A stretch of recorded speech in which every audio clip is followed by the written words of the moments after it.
Good morning, everyone. And first of all, let me officially welcome you back to School at School. It really is fantastic to see you in person around our site again. During the lockdown, I spent most of my working days in school, and I must say, school felt like a bit of a ghost town at times.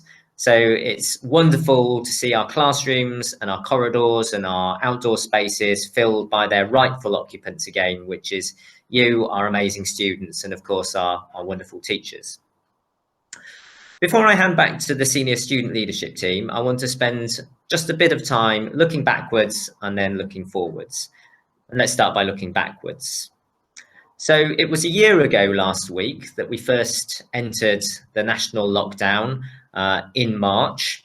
And on the Friday, before we effectively shut up the school gates, I gave an assembly to everyone currently in years 8 and above, where I explained how we were starting to live through our own tale of the unexpected, this dramatic and highly unpredictable story.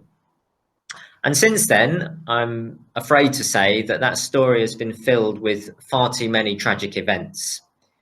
You'll probably be aware that in the UK alone, over 126,000 people have now died due to coronavirus. And it can be difficult to imagine numbers that big sometimes. But if you imagine that we can just about squeeze 1,000 of you into our sports hall for a whole school assembly, then 126,000 people is like 126 packed sports halls full of people. That's an enormous loss of life and an awful amount of pain and suffering caused to the family and friends of those people. So although we didn't spend a minute's silence last Tuesday, right now I would like you to take a few seconds just to pause and reflect on that enormous loss of life. And if you and your family have been lucky enough to come through the pandemic with your health fully intact, then just to take a moment to feel grateful for that. So looking backwards, to be frank, is quite a depressing business. Yes, the NHS has been amazing during the pandemic, and that includes many of your parents and carers who I know work in healthcare locally. Yes, scientists have done a remarkable job developing effective vaccines at breakneck speed, and that includes Dr. Sarah Gilbert, who is the lady who led the development of the Oxford AstraZeneca vaccine, and also happens to be a parent of 3 of our former students. But fundamentally, looking backwards, this tale of the unexpected has been a very dark one so far. When it comes to looking forward, there are still some people who have a bit of a gloomy outlook. And in particular, they're feeling gloomy about the impact of the pandemic on you, our young people. And you may have read some alarming headlines where you're described as the lost generation, and people are concerned that your lives are going to be permanently scarred by the time in school that you've lost. Well, I have to say to you as your head teacher, I would strongly urge you to ignore that kind of negative outlook. And personally, I'm feeling really positive and really optimistic when I think about your future and the future of our school. And that's not just because spring is in the air and vaccines are being rolled out and lockdown restrictions are being eased. Let me share with you 3 really specific reasons why I think you should also be feeling positive and optimistic when you think about the future. The first one is this. I think young people like yourselves are really well equipped at dealing with change. You're very adaptable, and probably more so than adults like myself.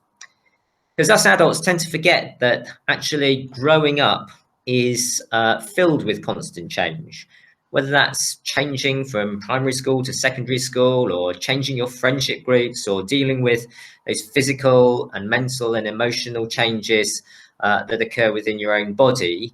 That journey from childhood to adulthood that you're on is a constant process of change. So you're used to it. And I think you're far better at coping with the changes caused by this pandemic than many of us adults who tend to get a bit set in our ways and fearful of change. So that's reason for optimism number 1, your natural ability to cope well with change. The second reason would be the head start that I know that you have in your learning as a Wheatley Parker. I think we've done a remarkable job as a school of limiting the losses to your learning during this pandemic. Now, I'm going to be realistic. We haven't had absolutely every student learning really effectively for every minute of every lesson. But overall, I'm convinced that us Wheatley Parkers have fewer gaps in our learning than in many other schools up and down the country. For example, I know that during the first lockdown, somewhere between 70 to 80% of you were regularly completing the vast majority of work in the vast majority of your subjects. And that compares to just 60% of students nationally up and down the country. And then when it came to the most recent lockdown, actually that figure rose to more like 80 to 90% of you regularly logging into your online lessons and working hard. So you really have given yourselves a head start in your learning compared to many other students. And then my third and final reason right now for you feeling optimistic is knowing that you go to a school that tries really hard to place everyone caring at the center of everything that it does. What I said just now is that I think young people are really good at coping with change and adapting. It is true that some of you will struggle at first to readapt to life in school, but I'm sure that we have some of the most caring and skillful and compassionate teachers and members of support staff to offer you that helping hand as and when you need it. And of course, I'm also relying on you to play your part in everyone caring. And in order for us all to have the best chance to get back on track with our learning as soon as possible, then we know that we shouldn't be having to worry about anyone being disrespectful or unkind or rude, regardless of the differences that exist and always will exist between us. So as we see more and more light at the end of the COVID-19 tunnel, I think there are more and more reasons to be feeling positive. Your natural ability to cope with change as a young person, that learning advantage that you have here as a Wheatley Parker, and that advantage of going to a school that really prioritizes everyone caring. Right now, though, I think your number one priority is to have a good rest over the Easter break. I'm really aware that after so long out of school for most of you, having to get back into the routines, quite possibly get up significantly earlier than you were during lockdown and having to fully focus for all 60 minutes of every lesson, that's quite draining. And I feel a lot of you are looking quite tired. So even if you're in years 11 and 12 and 13 and starting to prepare for important assessments after Easter, please make sure you carve out plenty of downtime for yourself this holiday so that you're coming back refreshed after Easter. And I really look forward to seeing you there after Easter, fully refreshed, ready to re-engage in your learning, hopefully for what will be a far happier chapter in our tale of the unexpected. Thank you for listening to me, and I'm going to pass back now to the senior student leadership team for the rest of the assembly. Have a good Easter, everyone. And now, a special announcement from the senior student leadership team on behalf of the British government. Returning to school, we always knew that rising infection rates would be a risk, and so have taken many precautions to prevent the spread and transmission of COVID-19 in school. Lateral flow testing has been very successful thanks to a committed, hard-working team of volunteers. Students have had to adapt to wearing masks in lessons, and the school has been rigorously divided into year group bubbles. We realise this has been a strange and stressful time. However, while we commend the dedication of all students who have continued to be tested and wear masks at school, after the Easter holiday, the government have suggested more proactive measures. Following Easter, all schools within a 50-mile radius of London, which is a hotspot for the pandemic, will have to upgrade their masks to a higher protection unit. As you can see, Wheatley Park School falls just within this zone, and so after Easter, more effective masks will be required by all pupils, except those with a medical exemption. Samuel, head student, will now demonstrate how to wear the new mask. This is the JSP 1836F twin cartridge Typhoon Valve P3R Force8 respirator mask. It is worn by placing the 4-point supporting harness over your head. Then, fastening the lower straps. Make sure that the seal is secure and that the ventilation holes are clear.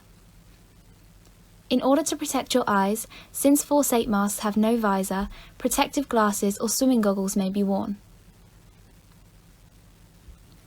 And to contain longer hair and prevent contamination of workspaces, a shower cap must also be worn, making sure it covers your ears. Further to the previous announcement, all schools within a set radius of a major scientific research centre will have to apply further COVID precautions. Again, as you can see, Wheatley Park falls within range of Oxford's research centres. As a result, pupils will be required to wear disposable coveralls while at school. When it comes to wearing the full body protection, first put on your nitrile gloves.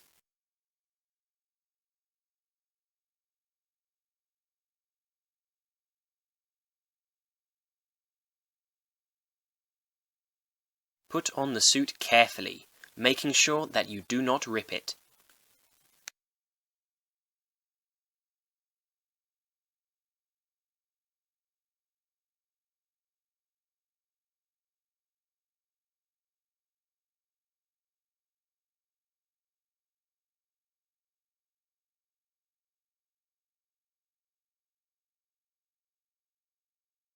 Ensure that it is zipped up fully.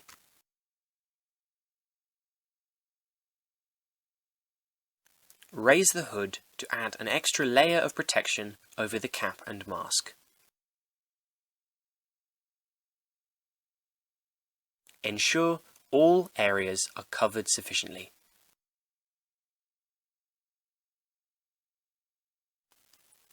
With this added protection, students should be able to continue with normal activities despite the extra changes.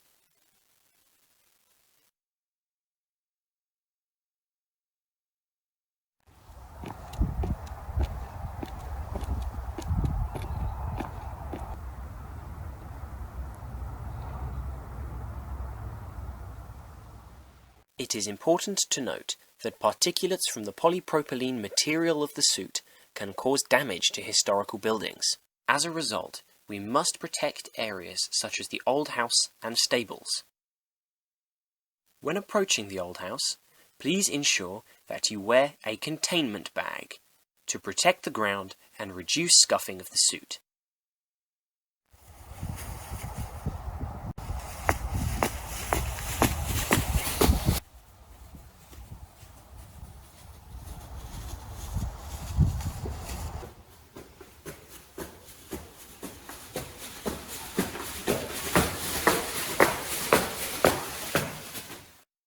Finally, certain areas of the country with lower average wind speeds are being asked to use socially distanced sanitising measures, since still air means that pathogens do not disperse so quickly.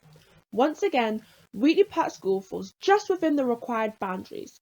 As a result, students will now be sanitised on arrival at school by teachers to ensure that they do not spread the virus. Students will approach the sanitisation point for their year group before raising their arms to allow complete cleansing.